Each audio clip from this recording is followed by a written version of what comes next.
Բարև սիրելի հայրենակիցներ, եթերում կրկին քաղաքական խաչմերուկն է, այսօր արդեն մարտի 2-ն է եւ փորձենք ընդհանուր ներկայացնել իրավիճակը, հետո անցնենք մանրունքներին եւ մնացած կարևոր իրադարձությունների քննարկմանը, այսինքն հիմնական թեման կրկին Իրանն է, քանի որ տարածաշրջանում շատ մեծ պատերազմ է հիմա հեռանկել եւ նոր երկրներ են միանում այդ պատերազմին, հաստատի ամենը մի քանի ժամվա մեջ առնվազն 2 երկիր հայտարարեց, ավելի ճիշտ կարելի ասել նույնիսկ 3 երկիր, որ միանում է պատերազմին, եթե հաշվենք, որ Հեզբոլլահը եւս միացել է, ճիշտ է, Լիբանանում իրենք չեն իշխանության գլուխ, բայց կարելի ասել, որ իշխանությունը իրենց է ենթարկում, իշխանությունը ոչինչ չի կարող անել Հեզբոլլահի, Հեզբոլլահն էլ մտավ պաշտոնապես պատերազմի մեջ։ Նախքան հաղորդումը սկսելը անպայման հիշեցնեմ լայքերի համար, դա չափազանց կարևոր է, որ մեր հաղորդումները ավելի լավ տարածում գտնեն։ Նաև բաժանորդագրվեք եւ սեղմեք զանգակը, որպեսզի օպերատիվ կարողանաք ստանալ մեր կողմից արագ հրապարակվող հաղորդումները։ Սկսենք նրանից, որ 3 երկիր հաստատի միանում է այս սկսված պատերազմի եւ ընդհանուր առմամբ դրանց թիվը արդեն կարելի ասել, որ մոտենում է 1 տասնյակի, պատկերացնում եք, չէ՞։ Արաբական բոլոր երկրները գրեթե տարածաշրջանի միացել են այս ավելի ճիշտ ներքաշվել են այս պատերազմի մեջ Իրանի կողմից։ Հիմա միանում է փաստացի Մեծ Բրիտանիան, Մեծ Բրիտանիայի վարչապետ Կիր Ստարմերը հայտարարեց, որ իրենց կղզիները եւ բազաները կտրամադրեն Ամերիկայի Միացյալ Նահանգներին, որպեսզի օգնեն այս պատերազմում, դրանից բացի նա նաև խոստովանեց, որ արդեն բրիտանական ինքնաթիռները եւս մասնակցում են այդ գործողություններին, ոչ թե հարվածներ են հասցնում Իրանին, այլ օգնում են Իսրայելին եւ Ամերիկայի Միացյալ Նահանգներին ավելի լավ որսալ օդում իրանական հրթիռները։ Դրանից բացի այն բանից հետո, երբ Իրանը հարձակում գործեց ֆրանսիական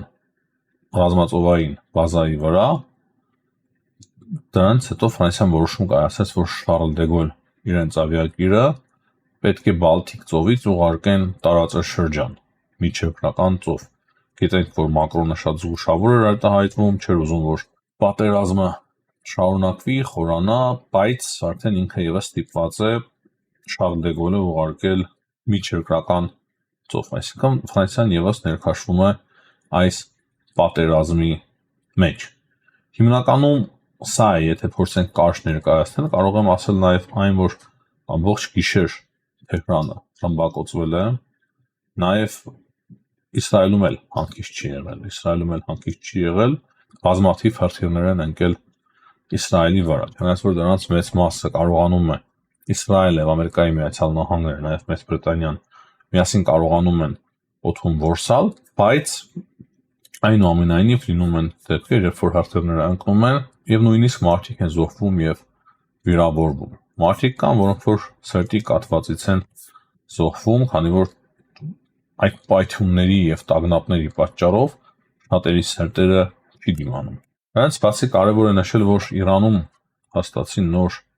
այաթոլլա են ընտրել կամ նշանակել, դժվար է ասելը։ Նոր այաթոլլան դարձել է Ալիզար Արիֆը, քիչ հայտնի է ինքը, քանի որ կարևոր է այստեղ նշել, որ մեծ մասին Ամերիկայի Միացյալ Նահանգները եւ Իսրայելը ոչնչացրել են, ովքեր որ պետք է լինեին նոր այաթոլլայի տեխնացու, դրա համար ընտրվեց Ալիզար Արիֆը, որը որ մեծ հաշվով ոչնչով հայտնի չէ։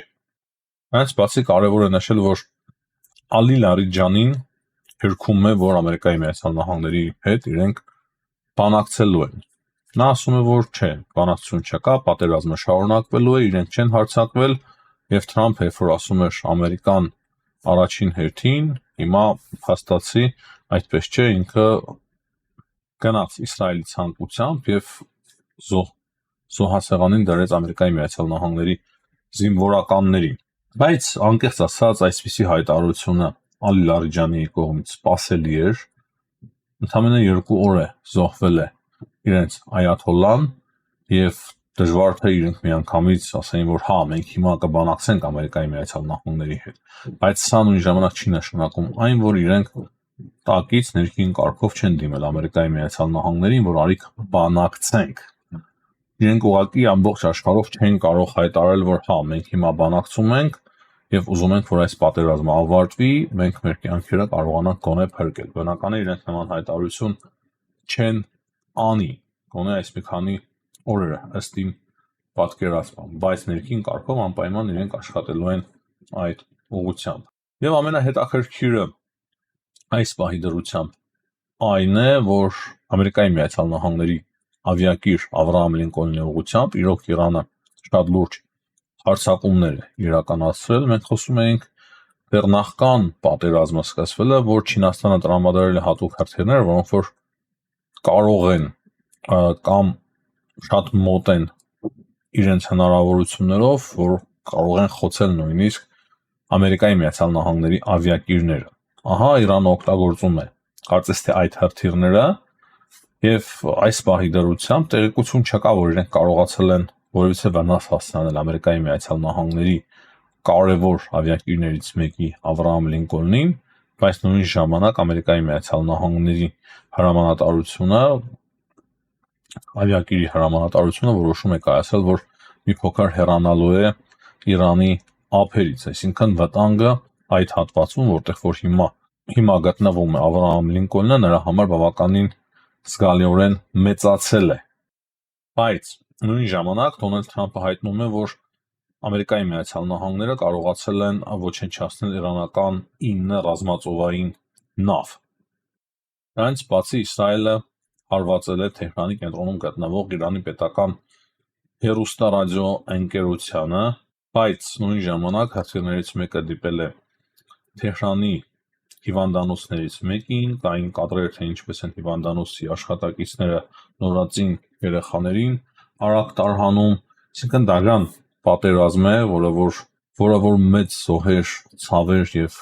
հետևանքներ է իր հետ բերում։ Դե Թրամփն էլ ասում է, որ իրենց այս հարվածները կարող է տևեն նույնիսկ 4 շաբաթ, նույնիսկ ավելի, այսինքն այդպիսի հաշվարկուն է Ամերիկայի Միացյալ Նահանգները, ասում է, որ Իրանի տարածքը շատ մեծ է, դրա համար կարող են փոքր ձգվել, երկարացվել այս ռազմական գործողությունը։ Բայց չնայած նրա, որ Իրանի ռազմաքաղաքական ղեկավարությունը գրեթե գլխատված է, այնուամենայնիվ Իրանի զինվորականները կարողանում են տարբեր տեղերից հրթիռներ արձակել ոչ միայն Իսրայելի ուղղությամբ, այլ տարբեր արաբական երկրների ուղղությամբ, քիչ առաջ նաև կադրեր կային, թե ինչպես Դուբայի օդանավակայանը կրկին ենթարկվել է հարձակման, չեմ կարող ասել հրթիռ է ընկել, թե անօդաչու թռչող սարք, իմիջիայլոց անօդաչու թռչող սարքերը, որոնք որ այդքան էֆեկտիվ չեն Իսրայելի նկատմամբ, ավելի էֆեկտիվ են իրանական այդ անօդաչու թռչող կամիկաձե սարքերը նույն արաբական երկրների նկատմամբ, քանի որ իրենց մոտ հակաօդային պաշտպանությունը համեմատաբար Իսրայելի համեմատ շատ ավելի թերի է։ Նոր տեղեկություններ նաև կան այն մասին, որ Իրանը կարողացել է ՆԱՏՕ-ի ռազմաբազային հարված հասցնել, ավելի ճիշտ կողքին է հարված հասցվել Վիկտորիա ռազմաբազային, որը որ գտնվում է Բաղդադում, Իրաքում։ Սա հետաքրքիր է այն առումով, որ կարող է ՆԱՏՕ-ն էլ հիմա պաշտոնապես մտնել պատերազմի մեջ։ Նաև, քանի որ հիմա խոսեցինք ՆԱՏՕ-ի ռազմաբազայի մասին, ասեմ, որ մի քանի անգամ Իրանը փորձել է նաև Կիպրոսին հարվածել։ Թե 3, թե առաջի օրը փորձել են, այսինքն 3 այս գիշերել են փորձել հարված հասցնել Կիպրոսին, ճիշտ է մինչև Կիպրոսը իրենց հրթիռները չեն թռնում, ջրերում են խորտակվում այդ հրթիռները միջերկրական ծովի, բայց փաստը այն է, որ եվրոպական երկրի վրա նույնպես փորձում է հարձակվել Իրանը։ Դրանից բացի իրանական հեռուստաընկերությունը հաղորդում է այն մասին, որ իրենց հաջողվել է խոցել ամերիկյան ինքնաթիռ եւ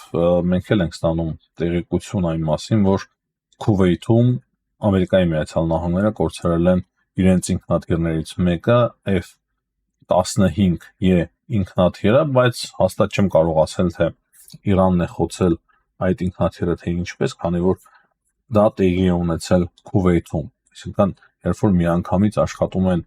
200-ից ավել ինքնաթիռներ, վթարներ եւս բնականաբար լինում են այս պայմաններում։ Եթե նույնիսկ ենթադրենք, որ այն պետք է խոցված լիներ Իրանի կողմից, ապա հավանականությունը շատ էր, որ դա տեղի ունենա օրինակի համար Թեհրանի երկնքում, քան թե Քուվեյթում, չէ, համաձայնվել։ Ինչ վերաբերվում է Հեզբոլլահին, ինչպես արդեն նշեցի, Հեզբոլլահը նույնպես մտնում է պատերազմի մեջ, դա նշանակում է այն, որ Լիբանանը լուրջ հարվածի տակ է։ Այնտեղ էլ ունենք բազմաթիվ հայրենակիցներ եւ դրանից բացի, երբ որ Հեզբոլլահը հրթիռներ է արձակում Իսրայելի վրա, հիմնականում այն շրջաններն են թիրախի տակ, որտեղ որ կրկին ապրում են մեր հայրենակիցները Իսրայելում։ Եվ ահա այս ամենի հետևանքով նաև Լիբանանն է շատ լուրջ տուժելու։ Արդեն իսկ Իսրայելը հարվածներ է հասցրել Հեզբոլլահին, նաև սպանվել է Հեզբոլլահի ներկայացուցիչը Լիբանանի խորհրդարանում եւ կարծում եմ, որ այս գործողությունները հիմա կծավալվեն եւ դրանից շատ լուրջ ձևով կտուժի նաև Լիբանանը։ Ու հենց նոր ստացանք տեղեկություն, որ Իսրայելը սկսում է հարձակողական գործողություն ընդդեմ Լիբանանի եւ կոչ է անում 50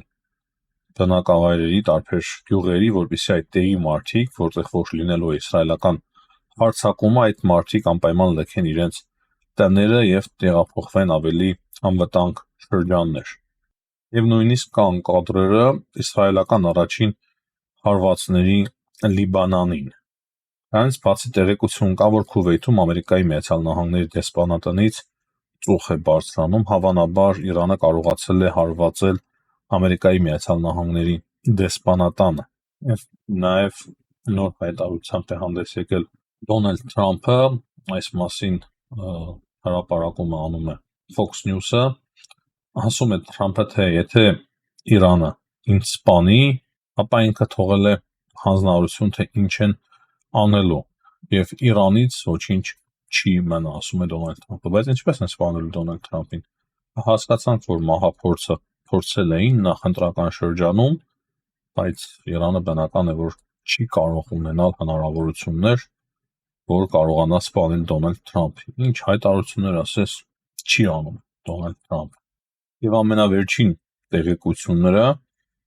Իրանը նոր հրթիռներ է արձակել հիմա այս պահին Իսրայելի ուղղությամբ, դրանից բացի Ամերիկայի ռազմաբազաների ուղղությամբ ամբողջ տարածաշրջանում։ Հիմնականում այսքան, սիրելի հայրենակիցներ, եթե կարճ փորձենք վերլուծել, թե ինչ է տեղի ունենում,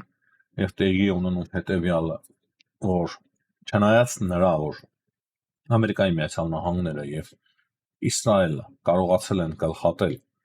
Իրանի գրեթե ամբողջ ռազմաքաղաքական ղեկավարությունը, մի քանի սիմվոլիկ դեմքերի են դեռ թողել, իրենք հույս ունեն, որ օրինակի համար նույն Մասուդ Փեզեշքյանը կպայմանավորվի իրենց հետ, Ալի Լարինջանի մասով չեմ կարող ասել, մի քիչ բարդ է, բայց փաստը այն է, որ Իրանը դերևս կարողանում է հարվածներ հասցնել եւ բավականին լուրջ հարվածներ հասցնել Իսրայելին եւ արաբական երկրներին, որտեղ որ գտնվում են Ամերիկայի Միացյալ Նահանգների ռազմաբազաները, բայց ճշմարտության համար նաև պետք է ասենք, որ ոչ միայն ռազմաբազաներին են հարվածում Ամերիկայի Միացյալ Նահանգները, ինչպես արդեն նշեցի, բազմաթիվ նոր երկրներ են միանում այս պատերազմին եւ բավականին բարդ իրավիճակ է տարածաշրջանում։ Հորմուզի նեղուցի փակման մասին շատ է խոսվում, նավթի գների մեծ աճի մասին շատ է խոսվում, քանի որ աշխարհի նավթի,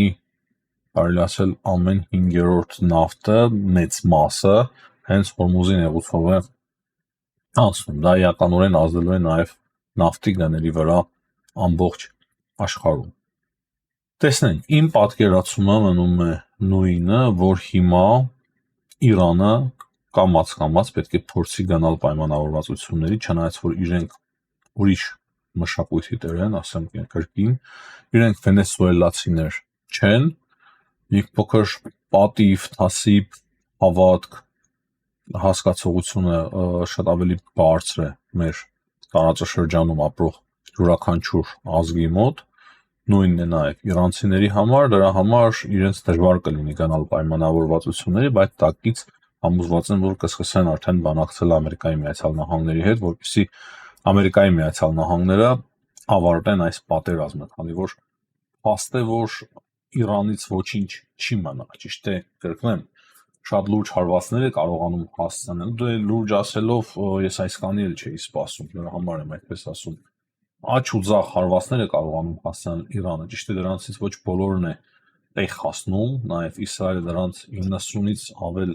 տոկոսը կարողանում է օդում ոչնչացնել, բայց այնուամենայնիվ մեծ վնասներ կան եւ զոհեր կան, դրա համար պետք է որ փորձեն պայմանավորվել, նաև Ամերիկայի Միացյալ Նահանգները կարծում եմ նույնպես հակված է պայմանավորվելու, բայց պայմանները միանշանակ կլինեն ավելի բարդ, քան նախքան պատերազմի սկսվելը։ Միանշանակ է, որ Իրանը պետք է հրաժարվի իր ատոմային ծրագրից, միանշանակ է, որ պետք է հրաժարվի հրթիռային ծրագրից, պետք է հրաժարվի նաև աջակցել այդ պրոքսի ուժերին եւ շատ մեծ է հավանականությունը, որ Ամերիկայի Միացյալ Նահանգները եւ Իսրայելը պահանջեն, որպեսզի Իրանում տեղի ունենա իշխանափոխություն, այդ ռեժիմը այլևս չղեկավարի